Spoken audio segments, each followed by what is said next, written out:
Merhabalar, ben İbn Sina Healthcare'den Serhat Kaygısız. Bugünkü konuğumuz ortodonti uzmanı Doktor Ömer Bey. Ömer Bey hoş geldiniz. Hoş bulduk Serhat Bey. Nasılsınız? Teşekkür ederim. Siz de iyisiniz. Teşekkürler. Bugün Ömer Bey ile birlikte ortodonti üzerine, gülüş estetiği üzerine bazı söyleşiler yapacağız. Hocam, diş teli tedavisi kimler için uygulanabilir? Bunun için bir yaş sınırı var mıdır? Diş teli tedavisi sabit olarak taktığımız dişlere yapıştırdığımız braket dediğimiz aygıtlarla yapılan tedavi 12 yaşından itibaren genellikle yapıyoruz ama ortodontik tedavi doğumdan ölüme kadar her yaşta farklı şekillerde uygulanan bir tedavidir.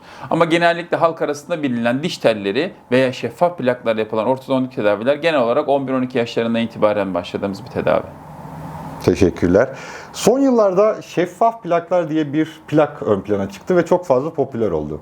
Bu şeffaf plaklarla klasik diş telleri arasında farklar nelerdir? Hangisi daha kullanışlıdır? Şimdi şöyle, şeffaf plaklar günümüz teknolojisiyle ortodontide ciddi bir çığır açtı ve ciddi anlamda popüler hale geldi. En büyük avantajı takıp çıkarılıyor olması ve sosyal hayat içerisinde insanların çok fazla etkilenmemesiyle aslında yola çıkan bir tedavi yöntemi. Ancak aynı zamanda en büyük dezavantajı da takıp çıkarılıyor olması. Çünkü insanlar plaklarını çıkarttıktan sonra hemen eğer geri takmıyorlarsa, günde 20-22 saatten fazla kullanamıyorlarsa tam bir sonuç elde edemiyoruz. O yüzden eğer gerçekten hastaların motive ve disiplinli olduklarını gördüğüm zaman şeffaf plak tedavileri tercih ediyorken yoğun olarak genelde diş tellerini tercih ediyorum. Çünkü sabit oldukları için tedavilerimizi kusursuz bir şekilde sonuçlandırabiliyoruz. Yani burada kişiye göre karar verdiğimiz bir tedavi diyebiliriz aslında. Anladım. Bizim hastalarımız bizlere başvurduğu zaman en çok sorduğu sorulardan bir tanesi şu. Diş telini taktırdıktan sonra ağrı yapıyor mu? Şimdi tabii ki diş telleri ilk takıldığında bir ağızda alışma süreci var. Bu genelde kişiden kişiye değişerek belki 1-2 gün veya 1 haftaya kadar olan bir alışma süreci olabiliyor. Aynı zamanda hekimin ilk seansta verdiği kuvvete bağlı olarak da bu ağrının miktarı değişebiliyor. Ama 1 haftalık süreçten sonra aslında çok konforlu, insan hayatında gündelik hayatı etkilemeyen bir tedavi diyebiliriz. O yüzden algının aksine, yani ağrılı bir tedavi olma algısının aksine aslında gündelik hayatı çok etkilemeyen konforlu bir tedavi diyebiliriz. Bunu binlerce hastadan edindiğim deneyime dayanarak söylüyorum tabii ki. Peki ortodontik tedavi ne kadar sürüyor? Yani biz ağzımıza telleri taktırdıktan sonra ne kadar süre sonra o teller çıkıyor? Ya şöyle, burada çok farklı rivayetler var tabii. Şimdi halk arasında hekimler işte 1 yıl tedavi veya 2 yıl sürecek dediler ama 3 yıl 4 yıl sürüyor gibi bir algı var. Ortodonti uzmanların yalancı olduğuna dair bir algı var. Eğer iyi bir hekimse tedaviyi yapan hekim aslında tam olarak söylediği sürede tedavisi bitebiliyor. Ama yeterli deneyime sahip değilse o zaman tedavi beklediğinden fazla sürebilmekte. O yüzden burada aslında hekime göre değişkenlik gösteriyor ama işine hekim uzman olarak, deneyim olarak yetkin ve yeterli ise tam olarak söylediği sürede biter. Benim hastalarımın %90'ı işte 1 yıl 3 ay dediysem 3. ayda tedavisi bitiyor. O yüzden bu algı birazcık hekim hatasıyla kaynaklandığını söyleyebilirim. Gülüş tasarım kavramının ortodonti neresinde?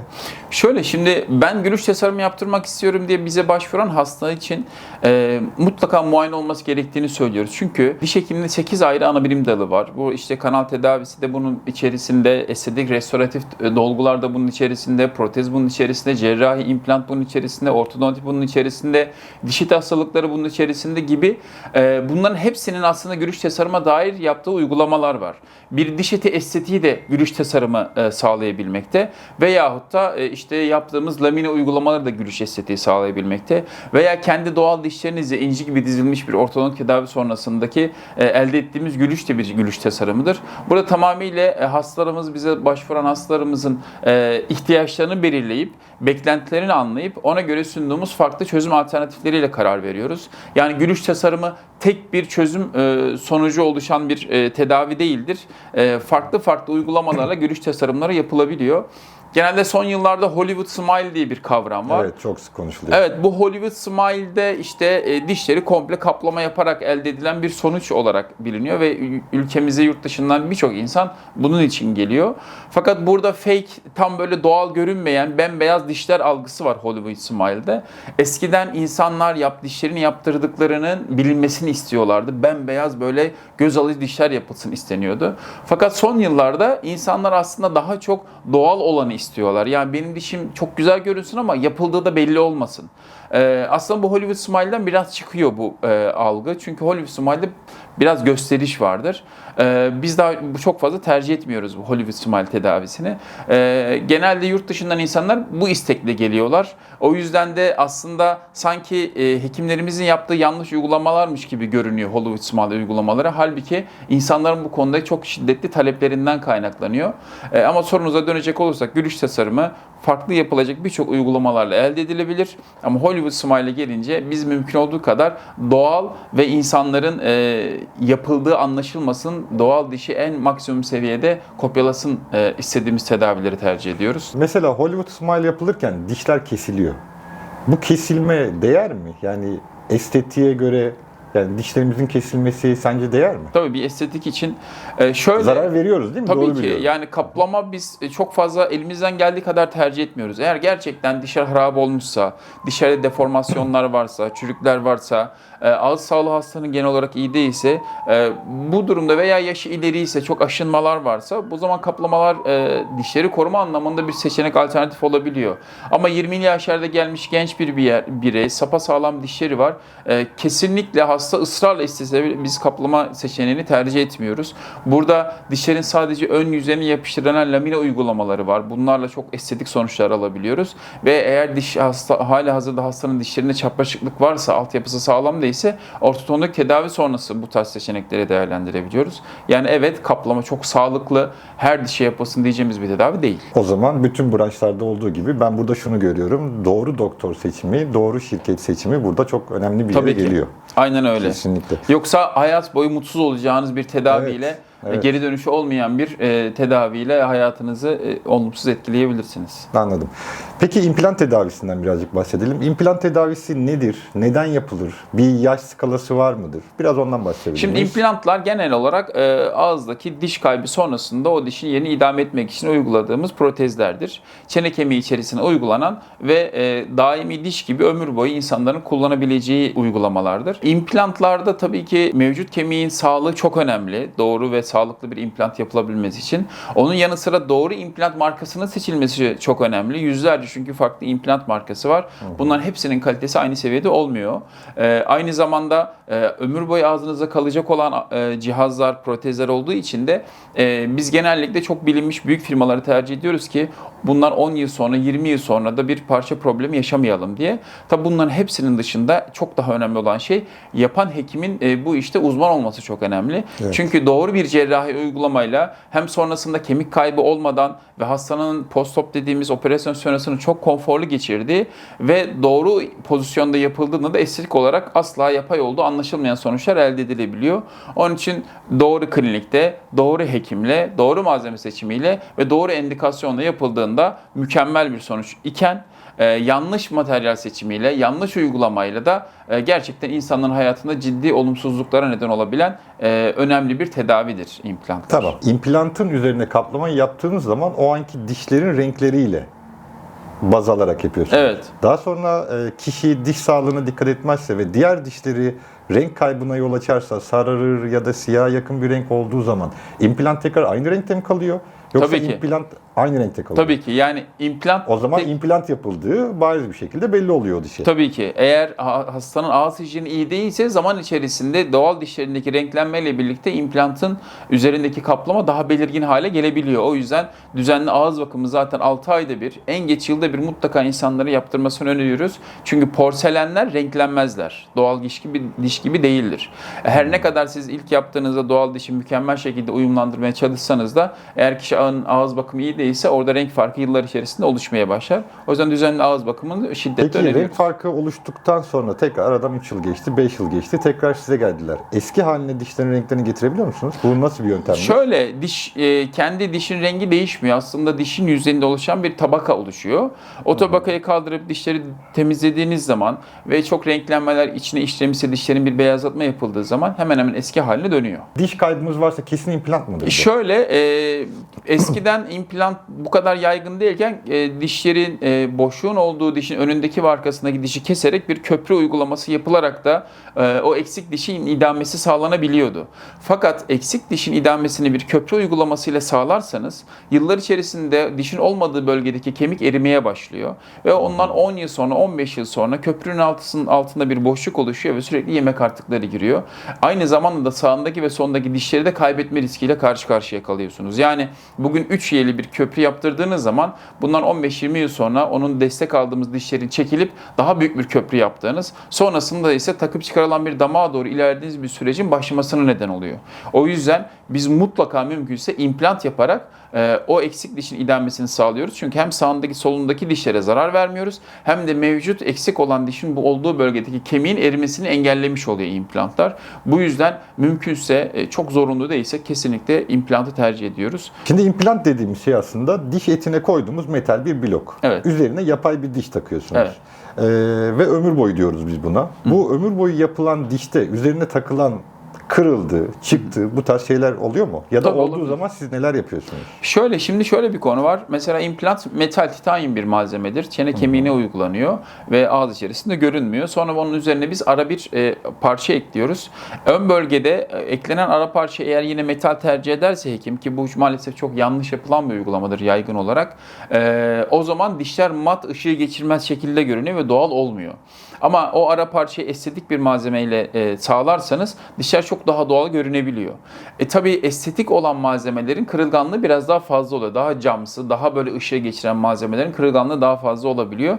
O yüzden de eğer hastalarımız işte dişleriyle ceviz kırmaya çalışırlarsa, çok sert olarak dişleri kullanırlarsa kırıklar meydana gelebiliyor. O zaman da o dişlerin yenilenmesi gerekiyor. Tabii ki artık yenilendiği zaman birebir mükemmel bir şekilde diğeriyle uyum zor olabiliyor. Bu yüzden hastalarımıza mümkünse dikkat etmelerini, eğer kırılmasa da daha sağındaki sondaki dişlerle birlikte değiştirilerek homojen bir gülüş tasarımı elde etmelerini tavsiye ediyor. Biz protezleri genelde 10 yılda bir yenilenmesini öneririz. Yani 30 yıl ağızda kalan bir protezi çok tavsiye etmiyoruz. Çünkü yaşla birlikte, yaşın ilerlenmesiyle birlikte doğal olarak, fizyolojik olarak diş etlerinde ve kemiklerde biraz çekilme meydana gelebiliyor.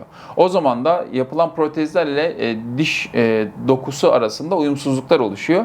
Bu yüzden eğer 10 yılda bir yenilenirse protezler mükemmel konumda, hiç diğer dokuların da zarar görmediği, her 10 yılda bir yeniden uyum sağlandığı daha kusursuz sonuçlar elde edebiliyoruz. Güzel.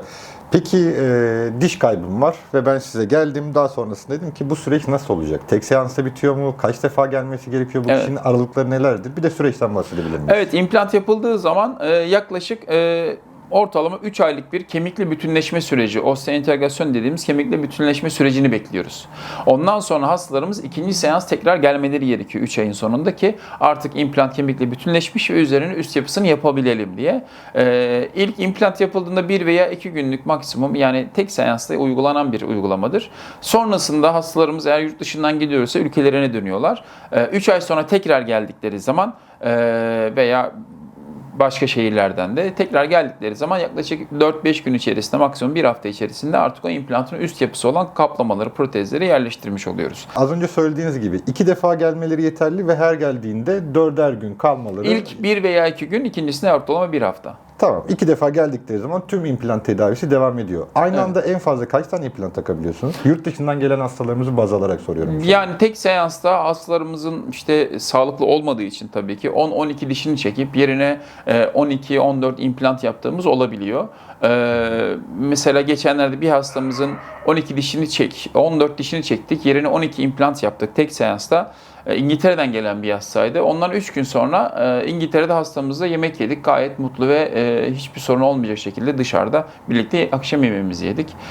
Yani doğru uygulamayla ağrı ve morluk veya şişlik minimum seviyede olmakla birlikte hastamızın gündelik hayatını etkilemeden devam edebiliyor. Diş implantlarında fiyat almak istediğimiz zaman inanılmaz büyük farklar karşılaşıyoruz. Evet. Yani bu kadar büyük fark olmasının sebebi nedir? Kâr marjınız mı çok yüksek mi? Yoksa bu işin gerçekten fiyat farklı olması için bir maliyet yüksekliği var mı? Şöyle, tabii ki var. Şimdi bir kere kullanılan malzemeler çok değişiyor. Yani burada hiçbir firmayı kötülemiyorum. Tabii ki firma ismi vermeyeceğim ama çok kötü şartlarda üretilen implantlar var. ve uygulandığı zaman bırakın üzerine diş konduktan sonra sağlıklı bir gülüşü elde etmeyi, mevcut kemiğinizin kaybolmasına neden olabilen kalitede üretilen implantlar olduğu gibi dünyada işte Almanya'da, İsviçre'de üretilmiş dünyanın en iyi implantlarıyla uygulamalar yapılması ve 50 yıldır gerekli bilimsel çalışmalar yapılmış ve ağız içerisinde 50 yıldır kullanılan implant markaları da var. Bir kere bunların ciddi bir maliyet farkı var. Sonuçta bu sizin tek seferde koyup birkaç ay kullanacağınız bir şey değil. Ömür boyu ağzınıza kalacak bir materyal olduğu için bu konuda kaliteye gerçekten özen göstermek gerekiyor. İkincisi de uygulayan hekim eğer uzman olmayan bir hekim ve tecrübesiz bir hekimse hastanın gerçekten hayatı çok ciddi olumsuz etkilenebilir. Ama uzman ve ehil bir hekimin tabii ki bir maliyeti var. Kaliteli ve bilinmiş bir marka ve materyalin tabii ki bir maliyeti var. Bunların hepsinin yanı sıra aldığınız hizmetin de bir maliyeti var. Şimdi biz hastalarımıza oluşturduğumuz steril ortamlar, onlara verdiğimiz bilgilendirmeler, onların dilinde onlara rehberlik edecek hasta koordinatörlerimizin olması ve kaliteli malzemelerin, materyallerin seçilmesi gibi şeylerin tabii ki bize bir maliyeti var. Bunlar da hastanın bir maliyeti oluyor. Ama aradaki uçurum totalde baktığınızda belki yarı yarıya değişebiliyor. Ama ömür boyu ağzınızda kullanacak bir şeye baktığınız zaman bundan ben 5 yıl önce şu kadar ödemişim dediğiniz bir maliyet farkı değil aslında.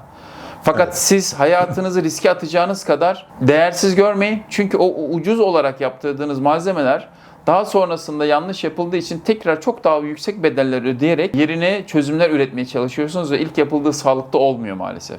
Kesinlikle. Beraber şimdi yaş farkı ile ilgili kaç yaşına kadar yapılabilir demiştik az önce. Beraber yaptığımız bir hasta örneğimiz var. 97 yaşında Aynen öyle. beyninden gelen bir hastamız vardı. Yaşam sevinci inanılmaz yüksek. En az 20 yıl daha yaşarım diyen bir amcamız sağ olsun. Çok güzel bir söyleşi oldu. Evet, çok güzel mesela o sorulara hastamız da cevap ne kadar verdiniz. mutluydu hatırlıyorsanız. Yani Kesinlikle. 98 Biz hala yaşında. iletişimdeyiz kendisiyle. Çok güzel. Görüşüyoruz. Ya inanılmaz mutlu, inanılmaz keyifli bir kişi kendisi. Hiç kimse için geç değil yani. Ötelemeyin. Kesinlikle değil. Her hasta için geç, keşke daha önce yaptırsaydım diyor. Ama hiçbir hasta için geç değil, her zaman yapılabilir diyebiliriz. Ömer Bey çok teşekkür ediyoruz. Ben bu çok söyleşi teşekkür için. ediyorum. Umarım verimli ve bilgilendirici olmuştur izleyenlerimiz için. Eğer soruları olan olursa bize iletirlerse cevap vermekten de memnuniyet duyarız tekrar. Çok teşekkür ediyoruz. Evet, bugün Doktor Ömer Bey ile birlikte gülüş estetiği ve ortodonti üzerine çok güzel bir söyleşi gerçekleştirdik. Bu tarz söyleşilerin devamı için abone olmayı unutmayınız. Sağlıcakla kalın.